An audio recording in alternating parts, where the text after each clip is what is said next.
आसनसोल नगर निगम के लगभग 3000 सफाई कर्मी पिछले 8 दिनों से अनिश्चितकालीन हड़ताल पर है और उनकी हड़ताल की वजह से नगर निगम के सभी 106 वार्डों में साफ सफाई की व्यवस्था पूरी तरह से ठप हो गई है। सफाई कर्मियों की हड़ताल का साफ असर देखा जा रहा है और जगह जगह कूड़े कचड़े का अंबार लग गया है। वहीं इस मुद्दे को लेकर अब विपक्षी राजनीतिक दलों ने तृणमूल कांग्रेस द्वारा परिचालित आसनसोल नगर निगम बोर्ड पर हमला बोलना शुरू कर दिया है। इसी कड़ी में शनिवार को आसनसोल में बीजेपी के जिला पार्टी ऑफिस में प्रेस कॉन्फ्रेंस किया गया।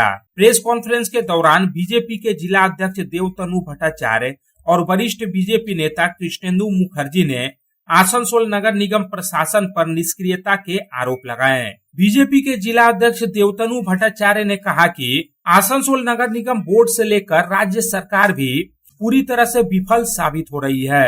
आखिर क्या वजह है कि सफाई कर्मियों की हड़ताल इतनी लंबी खींची चली जा रही है और आसनसोल नगर निगम बोर्ड तथा राज्य सरकार उनके हड़ताल को समाप्त करने की दिशा में कोई ठोस पहल नहीं कर रही। পশ্চিমবঙ্গ সরকার সার্বিকভাবে ব্যর্থ। সরকার চালানোর যা পরিকাঠামো সেই সমস্ত পরিকাঠামো ভেঙে পড়ছে। একদিকে আমরা কিছুদিন আগে দেখতে পেলাম আশা কর্মীদের রাজ্য জুড়ে বিক্ষোভ। তাদেরকে তাদের দাবি অনুসারে পয়সা সরকার দেওয়ার ক্ষমতা নেই সরকারের। তারপরে আমরা দেখতে পেলাম যে আসানসোল কর্পোরেশনে যারা সাফাই কর্মী রয়েছেন তারা দীর্ঘ কয়েকদিন ধরে তারা স্ট্রাইক করেছেন, তারা কাজ করছেন না।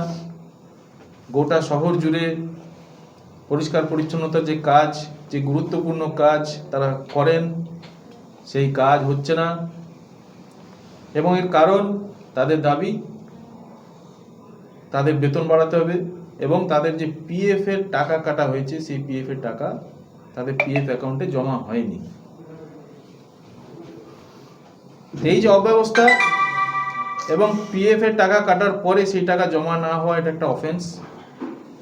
সাফাই কর্মীরা ক্ষুব্ধ, তারা বঞ্চিত। তৃণমূলের সরকার তাদের পরিচালিত কর্পোরেশন তাদেরকে তাদের ন্যায্য পাওনা সেটা তারা দিচ্ছে না। এই পরিস্থিতিতে তৃণমূল ভাতার রাজনীতি করছে। যারা কাজ করছে তাদের বেতন দিতে পারছে না, তাদের পিএফ এর টাকা কাটার পর সেই পিএফ এর টাকা জমা করছে না, আর এদিকে ভাতা দিয়ে ভোট কেনার জন্য মানুষকে বিভ্রান্ত করার চেষ্টা করছে। वहीं वरिष्ठ बीजेपी नेता कृष्णेंदु मुखर्जी ने भी आसनसोल नगर निगम प्रशासन पर हमला बोलते हुए कहा कि मेयर से लेकर नगर निगम के तमाम अधिकारी हाथ पर हाथ धरे चुपचाप बैठे हुए हैं।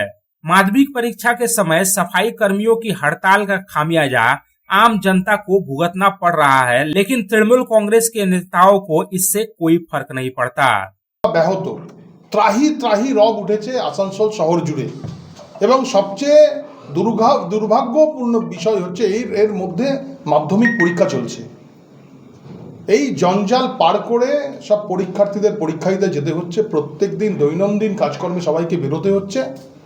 অথচ এই সাফাই কর্মীরা যে কাজের থেকে বিরত রয়েছে এই বিষয়ে আমি আসানসোল কর্পোরেশনের আধিকারিক যারা রয়েছেন, এইখানের বিধায়ক যারা রয়েছেন, যারা নেতৃত্বে রয়েছেন, তাদের কোনো হেলডোল দেখছি না। তারা চুপচাপ ঘরে বসে রয়েছে যে সাফাই কর্মীরা তাদের অবস্থান চালিয়ে যাক, কাজকর্ম থেকে বিরত থাকুক, আমাদের কোনো বিষয় নয়। কারণ তারা তো জমিতে নেই। তৃণমূল কংগ্রেসের এই নেতা মন্ত্রী যারা রয়েছেন তারা তো কেউ জমিতে নেই, তারা এসি ঘরেতে থাকেন, এসি গাড়িতে চড়ে ঘুরে বেড়ান। তাদের যারা ঘরের লোকজন তারা ওই দুর্গন্ধময় রাস্তা দিয়ে হেঁটে যেতে হয় না, তার জন্য তাদের কিছু এসে যাচ্ছে না, তার জন্য তারা এত রিলাক্টেন্ট। মানুষ যারা রয়েছেন আসানসোল কর্পোরেশনের সাধারণ মানুষরা তাদের ট্যাক্সের টাকা কর্পোরেশনে জমা করে এবং তাতে ট্যাক্সের টাকা তারা সঠিক সময়েই জমা করে। তাহলে আপনারা বলুন সাধারণ নাগরিকরা কেন নাগরিক পরিষেবা থেকে বঞ্চিত হবে? আজ সাধারণ মানুষের কেন এই অবস্থা হবে?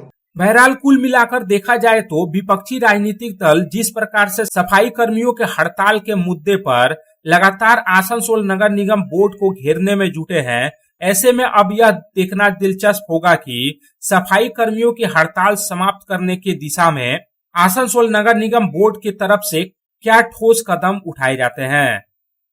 संतोष मंडल की रिपोर्ट, पब्लिक टाइम्स।